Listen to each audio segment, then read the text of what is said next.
오늘 여리교회 가까이 가셨을 때에 한 소경이 한 맹인, 이 맹인은 마태복음에 보니까 마가복음에 보니까 디메오 아들 맹인 거지 바디메오라라고 설명을 하고 있습니다. 그렇다 그러면 맹인 바디메오에게 구원이 임하기까지의 과정을 오늘 성경을 통해서 우리 한번 살펴보기를 원합니다. 한번 고백합시다. 맹인에게 구원이 임하기까지. 아멘. 맹인에게 구원이 임하기까지. 여러분, 맹인이라는 것은 앞을 보지 못하는 사람이 맹인이죠. 우리나라 국민들처럼 문맹률이 낮은 사람이 없죠. 문맹. 글자를 해독하지 못하는 사람 우리가 보통 문맹이라고 이야기합니다. 그러나 우리나라는 교육열이 굉장히 높기 때문에 거의 대부분 다 99.9% 정도는 다 나이가 들어도 글을 읽을 줄 아시는 그런 사람들이 대부분이죠. 그런데 눈이 떠 있어도 여러분 영적으로 우리가 바라보지 못하는 영적인 소경이 있을 수가 있고, 눈이 정말 감겨져서 시력을 잃어서 사물을 분별하지 못하는 그런 육체적인 생물학적인 그런 맹인이 있을 수가 있습니다. 오늘 성경이 말하는 이 바디메오, 눈이 감겨져서 그야말로 보지 못하는 이 육체적인 소경을 통해서 하나님은 오늘 이 시대를 사는 저와 여러분들에게, 오늘날 소경되시는 분도 많이 있겠지만 그러나 특별히 영적으로 소경된 우리에게 눈이 띄어질 것을 주님이 말씀하고 있는 줄 압니다. 우리 예수님은 제자들에게, 많은 사람들에게 복음을 전하면서 저희가 보기는 보아도 보지 못하고 듣기는 들어도 깨닫지 못하도록 하시게 해서 때로는 비유라는 그런 도구를 써서 주님의 말씀을 증거하시곤 했습니다. 자, 저 사람이 굳이 깨달을 필요가 없는데 와서 뭔가 좀 알으려고 그래. 그러면 우리는 어떻게 얘기합니까? 애들은 가라 라고 이게 얘기하는 경우가 있죠. 굳이 듣지 않아도 되는데 막 뭔가 좀 끼워서 알아들으려고 하는 그런 모습에 대해서 저리가 너는 굳이 안 들어도 된다는 얘기죠. 그러나 주님은 그 어떤 누구도 내게 오는 것을 금하지 말라고 주님이 말씀하셨죠. 천국은 이와 같은 자의 것이다. 너희가 돌이켜 어린애와 같이 되지 아니하면 하나님 나라에 들어갈 수 없다 라고 예수님이 말씀하신 걸 우리는 봅니다. 그래서 우리가 육체적인 소경이 눈을 뜬 그 사건을 통해서 우리 하나님은 저와 여러분들에게 여전히 우리가 육체적인 소경으로 있는 그런 성도가 있을 수는 있겠지만, 그러나 이 시간 함께 예배하는 저와 여러분 가운데 소경인 자 한 사람도 없습니다. 그러나 주님은 여전히 우리에게 말씀하고 있습니다. 내가 보기를 원하느냐, 네가 치료받기를 원하느냐. 할렐루야. 이 시간 함께 기도 자리에 나온 저와 여러분들 향해서 주님이 질문하십니다.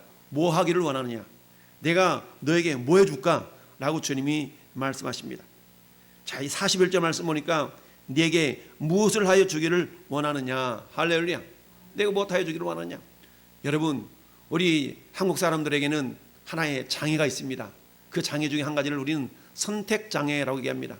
우리 점심 뭐 먹을까? 그럼 대부분 사람들이 뭐라고 얘기합니까? 아무거나 먹자라고 그러죠. 아무거나. 그래서 어떤 분식점에는 메뉴가 아무거나라는 메뉴가 있다 그래요. 우리 이거 아무거나 먹지. 그러면은 주인이 그걸 알고 메뉴 자체가 아무거나라는 메뉴가 있다는 거예요. 일종의 뭐 가정식이나 뭐 이런 수준이 되겠죠. 아무거나. 그와 같이 뭔가 선택적 장애가 있어가지고 누군가가 선택해줘서 그 중에서 어떤 사람이 우리 이거 먹읍시다. 그러면 그럴까 하고 휩싸여 가는 경우가 많이 있죠. 무슨 말입니까? 그만큼 이 한국 사람들은 감성이 풍부하다라는 긍정적인 면도 있지만 또 부정적인 면으로 본다 그러면 쉽게 휩쓸린다라는 그런 의미도 있죠. 광우병 사태 때 여러분 미국 소고기 먹으면 내가 뇌송송, 내가 구멍이 나가지고 다 죽는다라는 그런 막 소식, 그런 소문 때문에 막 데모하고 이랬던 적 있지 않습니까? 그렇게 외쳤던 사람들이 지금 뭐 하고 있어요? 다 내가 빵빵 부러져서 소고기하고는 전혀 금지하고 살아갑니까? 아마 미국산 소고기 중에 가장 좋은 부위 갖다 아마 이렇게 그거 뭐라고 그럽니까? 그렇게 해서 아마 소고기 먹을걸요? 왜 그래요? 그만큼 쉽게 우리 한민족은 휩쓸리는 감성이 풍부하기 때문에 그럴 수가 있는 거거든요. 그러나 어때요? 감성이 풍부한 만큼 이성적인 그런 판단력이 같이 가야 되는데 그런 어떤 균형이 조금 잡히지 않는 그런 모습들이 있죠. 여러분, 지금도 새로운 정부가 들어섰지만 여전히 편가르기 때문에 아직 치유되지 않는 그런 엄청난 그런 과제가 지금 윤석열 정부 앞에 다가서 있는 거 아니겠습니까? 여러분, 예전에는 동서로 나눠져 있었지만 지금은 동서로 나눠져 있는 것이 아니라 뭐예요? 좌우 간의 갈등, 이런 어떤 이념적인 갈등 때문에 얼마나 이 하나가 되어져야만이 미래로 나아갈 터인데 그러지 못한 모습들이 있는 것을 보면서 참 안타깝다라는 생각을 늘 합니다. 그래서 이 우리나라가 정말 하나가 되어져야만이 통일이 될 때도 그야말로 파급력이 더욱더 커서 힘을 발휘할 수 있는데 아직 그러지 못하는 모습들이 있어서 참 안타깝다는 생각을 늘 합니다. 우리가 나라와 민족을 위해서 기도해야 될 그런 명분이 이런 데서 있는 줄 압니다. 여러분, 여리고에 가까이 가셨을 때 누가요? 예수님이 여리고에 가까이 가셨을 때에 한 맹인이 길가에 앉았다가 구걸을 했어요. 자, 여러분 35절은 두 명이 등장을 합니다. 여리고에 가까이 가는 사람과 그 맹인. 그러면 여리고에 가까이 가셨을 때라고 존칭어를 쓴 거 보니까 누구를 예표하고 말하고 있어요? 예수님을 말씀하고 있는 거죠. 그러니까 예수님이 갈 때 제자들도 함께 갔는데 그 예수님과 제자들 무리가 지나가는 가운데 누가 지금 있어요? 맹인이 길가에 앉아다가 구걸을 하고 있는 겁니다. 한 번 주세요. 한 번 주세요. 좀 도와주세요. 이렇게 하면서 구걸을 하고 앉아 있었어요. 그런데 어때요? 맹인이니까 보지 못하잖아요. 근데 보지 못하는데 웅성웅성한 소리를 들리면서 그러면서 뭐라고 얘기합니까? 야, 무리가 지나감을 듣고 이 무슨 일이냐라고 물었다라는 얘기는 지금 뭘 가지고 있는 겁니까? 관심을 가지고 있는 것이죠. 관심을 가지고 있었어요. 야, 뭔 일인데? 지금 무슨 일이에요? 무슨 일이에요? 관심을 가져야 돼. 여러분, 어떤 일이든지 관심이 있어야 그 일이 내가 끼어들 수도 있고 그 일에 대한 혜택일 수도 있고. 무관심, 관심이 없다는 얘기는 뭡니까? 이래도 좋고 저래도 좋고. 관심이 있다는 얘기 그만큼 적극적이다라는 그런 의미가 담겨져 있습니다. 어제도 성경 공부하면서 그런 얘기를 했어요.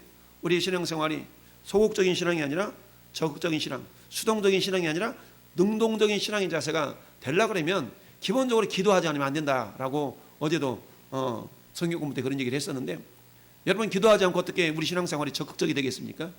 기도하지 않고 어떻게 우리 신앙생활이 열정적으로 변할 수 있겠습니까?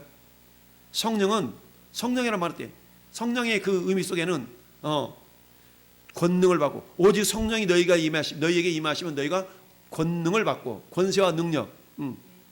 이게 원어적으로 말한다면 이게 우리가 다이너마이트 그러잖아요. 이 다이너마이트의 어떤 근원이 권능을 받고라는 그런 단어 속에 담겨져 있는데, 이 다이너마이트처럼 폭발적인 그런 현상이 나타나기 위해서는 성령이 임해야 되고요. 성령은 우리 안에 이미 임재해 계십니다. 할렐루야. 그런데 그 성령님이 나타나셔야 되잖아요.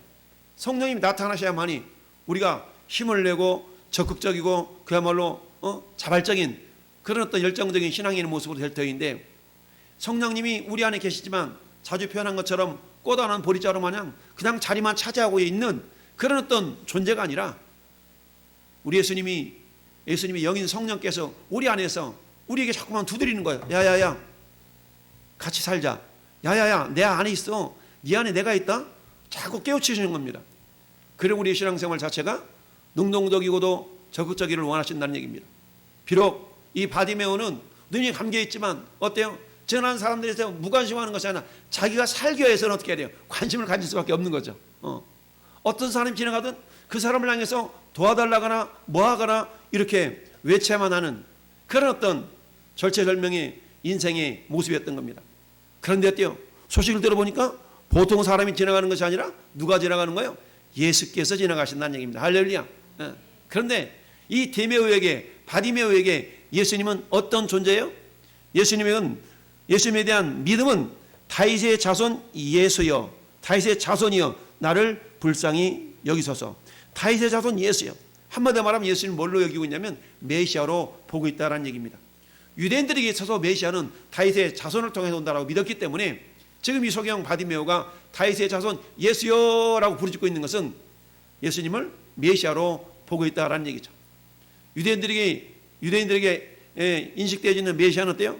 그들이 메시아가 오면 자기들을 어려움으로부터 문제로부터 해결시켜 주실 그런 해결자로 그들이 인식하고 있었기 때문에 이 소경 바디메오는 예수님이라는 소식을 듣고 지금 어때요? 다윗의 자손 예수여 나를 불쌍히 여기소서라고 외치고 있는 것입니다. 이처럼 자 지금 예수님이 지나가요. 바디메오가 했어요. 예수님은 구원자입니다. 바디메오는 구원을 받아야 될 자죠. 구원자와 구원을 받아야 될 자가 동시간대에 동일한 장소에 있었어요. 그런데 만약에 바디메오가 예수님인 줄을 알아보지 못했더라면, 아니 예수님인 줄 알았다 할지라도 무관심했더라면, 관심을 가지지 않았더라면, 아니 예수님인 줄 알았음에도 불구하고 예수께서 내 인생의 문제를 해결할 뿐인 것으로 깨닫지 못했더라면, 이 바디메오는 예수님이 자기 인생의 문제를 해결할 주님으로 메시아로 믿고 있었다라는 이야기죠. 그래서 41절에 뭐라고 얘기합니까? 주여 보기를 원하나이다. 할렐루야 라고 이렇게 외치고 있는 것입니다. 무슨 일이에요? 왜 이렇게 좀 이렇게 시끄러워요? 왜 이렇게 웅성대요? 아, 예수님이 가시는 거야. 예수님. 뭐 예수님이라고요? 깜짝 놀라서 이처럼 관심을 가졌습니다. 관심이 있어야 된다. 관심. 할렐루야. 여러분 관심을 자주 말씀드린 것처럼 우리는 관심이라는 단어를 좀 더 풀어 쓴다 그러면 따릅시다. 사모함, 간절함. 관심이라는 것은 사모함과 간절함이라고 우리가 표현할 수가 있습니다. 여러분 우리 주님은 우리에게 믿음을 보기를 원하시는데 믿음과 동일하게 여겨주시는 것이 사모함과 간절함인 줄 믿습니다. 우리에게 사모함이 있고 우리에게 간절함이 있을 때 하나님은 그 마음을 믿음으로 여겨주신다는 얘기죠. 왜냐하면 바디메오에게 이런 사모함과 간절함이 있기 때문에 주님은 이 바디메오의 이런 사모함과 간절함을 믿음으로 보시고 뭐라고 말씀하셨어요? 믿음이 너를 구원하였다. 할렐루야. 믿음이 너를 구원하였다라고 말씀하는 줄 믿습니다. 여러분 전에 여러분들이 신앙생활을 하긴 하는데 관심이 없어요. 사모함도 없어요. 이걸 주님 보고 네가 어찌 이처럼 미지근하느냐라고 라오디게아 교회를 향해서 책망하셨던 주님의 음성이 오늘 이 시대를 살아가는 많은 교회 명목상의 그리스도인들에게 자기는 구원받았다고 착각하고 있는 많은 그런 사람들에게 주님이 하시는 그런 말씀일 수도 있거든요. 네가 어찌 이처럼 미지근하냐. 네가 뜨겁든지 차갑든지 냉철한 이상을 가지고 분별을 가지고 과연 그러한가. 베레아 사람들은 데살로니가 사람들보다 더 신사적이어서 들려진 바 그 말씀이 과연 그러한가 하고 그 말씀을 묵상했다 그랬거든요. 이런 냉철함이 있든지 아니면 뜨겁게 나사렛 예수여 다윗의 자손 예수여 라고 외치든지 나를 불쌍히 여겨달라고 외치든지 이런 모습들은 결국 사모함과 간절함으로 표현할 수가 있고 사모함과 간절함을 주님은 뭘로 보신다고요? 믿음으로 보신다라는 얘기입니다. 할렐루야. 여러분 우리가 늘 암송하고 인용하는 말씀 시편 107편 9절의 말씀 저가 사모하는 심령을 만족시키시고 주인 영혼에게 좋은 것으로 채워주심이로다. 할렐루야. 우리 하나님은 사모하는 영혼에게 좋은 것으로 채워준다고 그랬습니다. 할렐루야. 여러분 역대상 16장 9절에 우리 하나님은 뭐라고 말씀하세요? 우리 하나님은 자기에게 전심으로 향하는 자들을 위하여 능력을 베푸신다. 할렐루야. 하나님은 아무에게나 능력을 베푸시는 하나님이 아니시라 자기에게 전심으로 향하는 자들을 향하여 오늘 이 바디메오는 예수님을 향하여 전심으로 향하고 있는 거 아니겠어요? 다윗의 자손 예수여 나를 불쌍히 여겨달라고. 할렐루야. 여러분 관심은 곧 사모함입니다. 사모함은 곧 주님이 보실 때 믿음으로 여겨주신 줄 믿습니다. 여러분 이 관심이 있었기 때문에 사모함이 있었기 때문에 기회를 포착할 수가 있었던 것입니다. 여러분 12절에 37절에 그들이 나사는 예수께서 지나가신 나시니 맹인이 외쳐 이랬다는 얘기는 뭐겠습니까? 기회를 놓치지 않았다는 얘기입니다. 자주 말씀드렸듯이 여리고를 지나면 예루살렘이에요. 지금 이 누가복음 19장 정도면 어때요? 예수님 마지막 예루살렘 길을 가는 그 길일 수 있거든요. 그러니까 어때요? 이제 예루살렘 이 여리고를 지나가 버리면 예수님 다시 오시잖아요. 기회를 놓칠 수 있다는 얘기입니다. 이 바디메오가 예수님이 다시는 안 올 거야 라는 생각을 갖지 않았다 할지라도 마치 마지막인 것처럼 다윗의 자손 예수여라고 외쳐 불렀다는 얘기입니다. 한 번 더 말하면 따라합시다. 기회를 놓치지 말라. 그렇습니다. 기회를 놓치지 말라. 무슨 말씀입니까? 지금 이 순간이, 지금 이 기회가 내 인생의 마지막이다라는 그런 마음을 가지고 바디메오는 예수님을 붙든 줄 믿습니다. 우리도 마찬가지입니다. 여러분이 금요 기도회, 우리 기도회를 마음껏 언제든지 할 수 있을 것 같지만 기도하지 못할 때가 분명히 온다는 얘기입니다.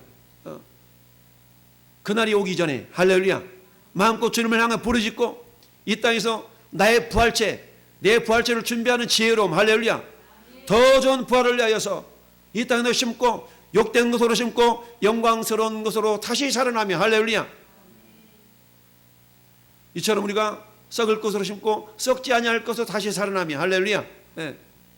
이런 어떤 더 좋은 부활을 삼하는 그런 믿음을 가지고 마치 바디메오가 외쳤던 것처럼 나를 불쌍히 여겨달라고 이런 기회를 놓치지 않고 붙들었습니다. 할렐루야. 네. 기회를 붙들었어요. 예수께서 지나간대. 그 언제 또 다시 온대? 언제 또 다시 온대? 아니, 이번이 마지막일지도 몰라. 예수님이 지나가신다. 이건 기회잖아요. 근데 이 기회를 놓치지 않고 나사렛 예수가 지나간다고 그러니까 다윗의 자손 예수요. 나사렛 예수님을 이 바디메오는 다윗의 자손 예수로 곧바로 인식하고 있어요. 곧바로 예수님을 메시아로 인식하고 있다는 얘기입니다. 할렐루야. 그래서 어때요? 외쳐 이르되 다윗의 자손 예수여 나를 불쌍히 여기소서. 기회를 놓치지 않았다는 얘기입니다. 할렐루야. 여러분, 사도 바울이 에베소서 5장에 보면 그렇게 말씀하고 있습니다. 술 취하지 말라 이는 방탕한 것이니 오직 성령으로 충만함을 받으라. 할렐루야. 자, 에베소서 5장 한번 다시 볼까요? 에베소 5장. 에베소 5장.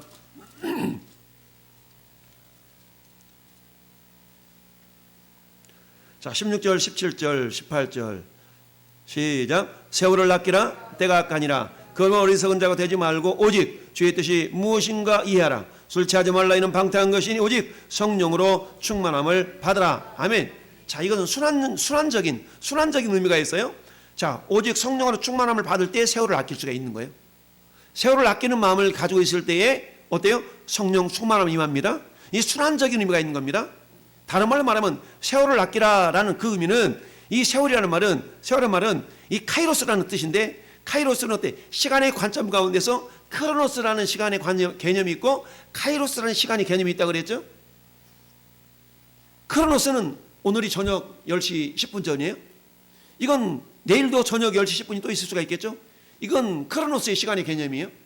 그러나 카이로스의 시간의 개념이라는 것은 지금 우리가 기도에서 하나님으로부터 은혜를 받을 요 기회라는 것은 항상 그때 그 시간에 그 순간에 임하는 건 아니라는 얘기예요. 그래서 세월을 아끼라라는 말은 너에게 임하고 있는 기회를 놓치지 말아라 이런 의미가 있어요. 바디메오에게 예수님이 가셨을 때 다음에 예수님이 다음 오후 3시에 또 오신대? 오늘이 오후 3시니까 다음 오후 3시에 또 오신대? 아니야. 다음에 못 오실 수도 있어. 이번 예수님이 지나가심이 마지막일 수가 있어. 나는 기대감을 가지고 나는 생각을 가지고 다윗의 자손 예수여 나를 불쌍히 여겨달라고 외쳤던 이 바디메오 외침은 어때요? 기회를 놓치지 않은 그런 모습이었다는 얘기입니다. 할렐루야. 한번 고백합시다. 기회를 놓치지 말자. 기회를 놓치지 않기 위해서는 어때요? 지금 이 순간이, 지금 이 기회가 마지막인 것처럼 여길 때 우리는 기회를 놓치지 않는 거예요. 이번이 아니면 다음에 하지 뭐. 다음 차 타면 되지 뭐. 우리 노예에서 목사님들이랑 저기 평생 처음으로 저길 가봤는데 한산도를 가봤는데 한산섬 달 밝은 밤에 이게 그 있잖아요 거기. 예. 이수진 장군이 그 명령해전에서 술에 그 고뇌에 찬 그 수리에 홀로 앉아 그 수리에 올라가 가지고 야 이수진 장군이 정말 500~600년 전에 이런 심정이겠다 하면서 이렇게 하는데 근데 배를 타고 이렇게 들어가야 되더라고요. 한산도를 가는데 배를 타고 한 20분 정도 들어가는데 근데 우리가 그때 배를 막배를 탔어. 막배. 근데 딱 볼 시간이 30분밖에 없었던 거야. 30분만 빙 돌고 와야 돼. 그러면서 막 뛰어가가지고 그래서 수리 홀로 앉아서 이렇게 이수진 장군이 이렇게 했겠구나라고 감상하고 나서 막 뛰어가지고 5시 반 배 나오는 배가 5시 반이었는데 그 배 타려고 놓치지 않으려고. 근데 만약에 그 뒷배도 있었더라 그러면 다음 배 타지 뭐 이랬을 거예요. 근데 그 배가 마지막이니까 어떻게 해야 돼요? 안 타면 안 되거든. 안 타면 그 배 섬에서 하룻밤 묵어야 돼. 그러니까 마지막 배 타려고 막 목사님들이 막 뛰어서 30분간 막 보고 이랬던 경험이 있어요. 그게 마지막 배가 아니었더라면, 마지막 배가 아니었다면 다음 배 타지, 좀 천천히 가, 이랬을 터인데 마지막 배였기 때문에 막 뛰어가지고 왔던 기억이 납니다. 바디메오가 이번 예수님의 지나치심이 마지막일 거야라는 그런 어떤 생각이 아니었더라면 굳이 다윗 자손 예수여 나를 불쌍히 해달라고 그랬을 때 사람들이 시끄러워 이 감히 조용히 해 이러는 소리를 듣고 알았어요, 그럼 다음번에 한번, 그러면 다시 한번 다음번에 한번 내가 예수님 불러볼게요 이랬을 텐데 그렇지 않냐고 뭐라고 이야기하고 있다요? 따라합시다. 더 크게 소리 질러 가로되 할렐루야. 더 크게 소리 질러 다윗의 자손이 나를 불쌍히 여기소서라고 거듭 얘기했습니다. 그렇습니다. 여러분, 우리 주님의 주신 기회를 우리가 붙들려고 할 때 반드시 방해가 나타날 수 있다는 것을 우리 알아야 됩니다. 마음 먹고 뭔가 은혜의 자리에 가려고 그러는데 그걸 방해하는 그런 어떤 영적인 그런 현상들이 분명히 있다는 얘기입니다. 그러면 어때요? 뭐 이번이 아닌가 봐, 다음에 하지 뭐. 우리 이렇게 뒤로 미루는 경우가 있을 수가 있거든요. 내가 은혜의 자리에 가려고 그러는데 반드시 방해의 세력이 있을 수가 있어요. 사단은 우리가 은혜 받는 걸 싫어해요. 그러니까 어떠한 수를 써서라도 마귀는 우리가 은혜 받는 자리에 나오지 못하도록, 혹시 이 밤에 금요 기도에 한번 오랜만에 한번 가볼까? 라는 마음을 품었던 사람은 있을 수 있거든요, 성도도. 그런데 어때요? 야야야야, 그러지 마라. 평소 하던 대로 해. 아마 이러면서 그 기도를 방해하는, 아니면 방해받은 그런 성도도 있을 수가 있다는 얘기입니다. 할렐루야. 비록 이 시간 함께 나와 있는 전화 여러분들은 우리가 늘상 나오니까 우리 나왔다라고 생각할 수도 있지만 아니요. 우리는 어때요? 방해를 뚫고 나온 겁니다. 할렐루야. 그런 사단의 방해를 이기고 나온 줄 믿습니다. 야, 더욱 크게 소리 질러서 다윗의 자손이여 불쌍히 여기달라고 외쳤던 바디메오. 야, 이렇게 더욱 크게 소리 지를 수 있었던 이유는 왜 그럴까요? 그에게는 믿음이 있었기 때문입니다. 할렐루야. 여러분, 이 방해를 이길 수 있는 것은 다른 게 아니에요. 믿음입니다. 우리 주님은 요한일서 5장 4절 4장 4절에서 세상을 이기는 믿음이 이것이니 너희의 믿음이니라. 세상을 이기는 승리는 이것이니 너희의 믿음이니라. 할렐루야. 네. 세상을 이기는 승리는 이것이니 너희의 믿음이라. 우리는 사단으로 하여금 방해를 받게 되어 있어요. 근데 그 방해를 이길 수 있는 것이 다른 게 아니래. 믿음이라는 거예요. 할렐루야. 오늘 바디메오에게는 그런 믿음이 있는 줄 압니다. 저분만이 내 인생의 문제를 해결할 수 있는 존재라는 것을 이 바디메오에게는 그런 믿음이 있었다는 사실입니다. 할렐루야. 결국 때 예수님이 됐다 오라 그래 라고 주님이 이제 바디메오를 불렀습니다. 그래서 가까이 왔더니 주님 물어봅니다. 네게 무엇하여 주기를 원하느냐? 그랬을 때 저 지금 동전이 필요한데요, 이러지 아니하고 포기를 원하나이다. 할렐루야. 내가 오늘 구걸에서 오늘 일당을 벌어야 되는데 오늘 8,000원이 부족한데 저 8,000원만 보태줄라요? 이러지 아니하고 근본적인 문제를 주님, 내가 포기를 원하나이다. 할렐루야. 여러분, 요한복음 5장 생각납니까?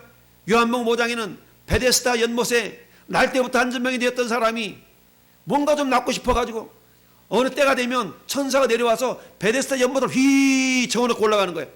그때 어떤 병에 걸렸든지 가장 먼저 들어가는 사람은 그 병에서 낫는다라는 그런 전설이 있었어요.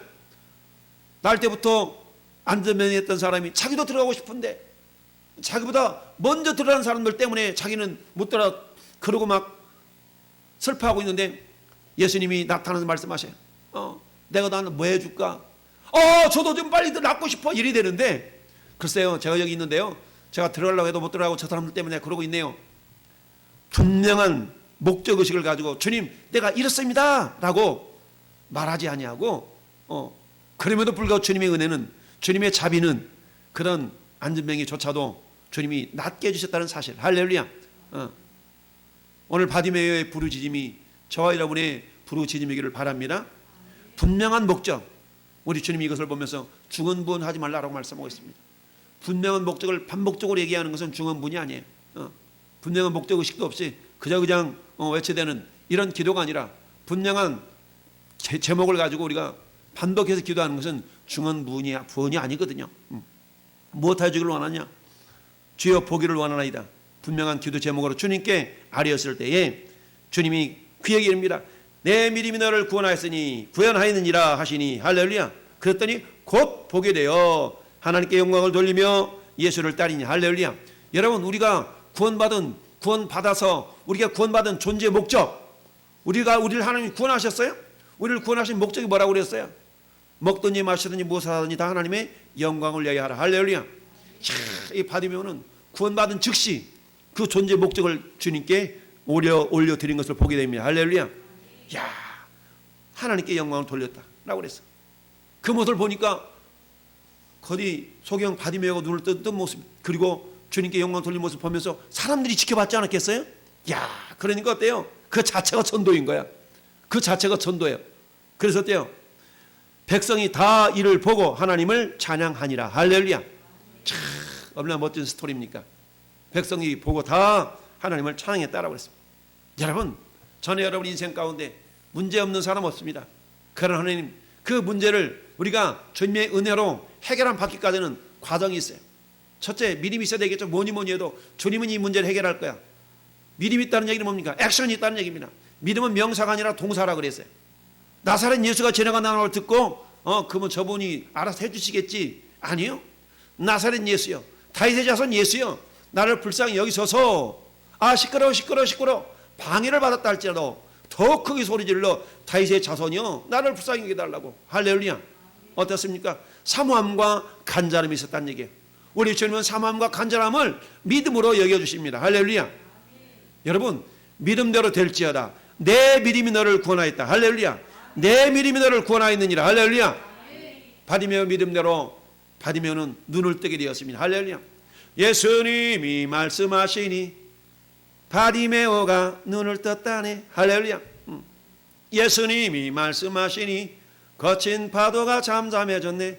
예수님 나에게도 말씀하셔서 새롭게 변화시켜 주소서. 할렐루야. 예수님 말씀하시니 물이 변하여 포도주가 되었고, 예수님 말씀하시니 거친 파도가 잔잔해졌고, 예수님 말씀하시니 바디메오가 눈을 떴다네. 할렐루야. 그러나 이것은 그들만의 역사가 아니라 오늘 이 시대를 살아가고 있는 저와 여러분들에게도 동일하게 역사하기를 원하는, 역사하실 수 있는 그 하나님의 마음인 줄 믿습니다. 우리 인생의 문제, 눈은 멀쩡히 떠 있지만 보아야 될 것을 보지 못하는 그런 어떤 영적인 소경은 아닌가. 우리 자신을 바라보면서 주님 보게 하여 주옵소서. 우리 성경을 볼 때마다 여러분, 이전에는 깨닫지 못했던 것들이 보이는 경우가 많지 않습니까? 어머, 이 성경에 이런 구절이 있었어? 어머나, 성경에 이런 말씀이 있었어? 이건 뭐예요? 이전에 읽어봤지만 눈에 띄지 않았던 것들이 성령의 역사를 통하여서 보이게 되는 역사가 있습니다. 할렐루야. 이건 뭡니까? 우리의 눈이 열려졌다는 증거거든요. 여러분, 이전에 알지 못했던 말씀들이 막 들려지는 거야. 어머나 맞아, 하나님, 아멘 그렇죠 하나님. 귀가 있어도 듣지 못했던 그 말씀이 어느 틈에 들려지는 겁니다. 할렐루야. 예배당에 오기만 하면 잤던 졸았던 그런 인생이 아니라 이제는 어때요? 눈이 초롱초롱 떠 있으면서 오늘 주님이 나에게 뭐라고 말씀하실까? 내 귀가 뭐라고 들려질까? 할렐루야. 이런 사모함과 간절함, 그것 때문에 바디메오가 치유를 받고 구원을 받은 줄 믿습니다. 구원받은 바디메오는 하나님께 영광을 돌렸다고 그랬어요. 우리 매일매일의 삶의 목적이 주님께 영광을 돌리는 것인데요, 그건 뭡니까? 다른 게 아니잖아요. 주님이 하셨어요. 할렐루야. 주님이 하셨어요. 이렇게 고백하고 간증할 때, 어머, 네가 믿는 예수님이 그렇게 하셨단 말이야? 당신이 믿는 하나님이 그렇게 하셨단 말이야? 그렇다니까요. 세상 사람들이 다 보고, 다 이를 보고 하나님을 찬양하니라. 할렐루야. 그렇습니다. 우리 주님이 우리에게 임하시면 우리도 그렇게 할 수 있습니다. 할렐루야.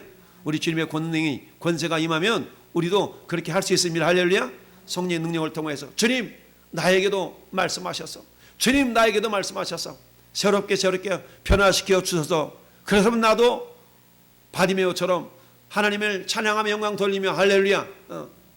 여러분, 베드로전서 2장 9절에 너희는 왕같은 제사장들이요 하나님의 나라요 그의 소유가 된 백성이니, 우리 주님이 이렇게 삼았다는 거거든요. 우리를 하나님 나라 삼으셨어요. 우리 마음 가운데 당신이 거하시면서 우리를 다스리신다는 얘기죠. 하나님의 나라요 그의 소유된 백성이요 왕같은 제사장들이요. 할렐루야. 우리를 이렇게 삼으셨어요.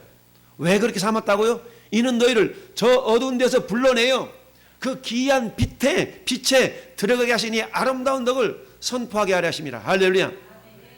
여러분, 이 바디메오는 어때요? 그 자체가 이미 선포하고 증거하는 거 아니겠어요? 예수님이 내 눈을 뜨게 하셨나라고. 예수님이 내 눈을 뜨게 한다라고. 할렐루야.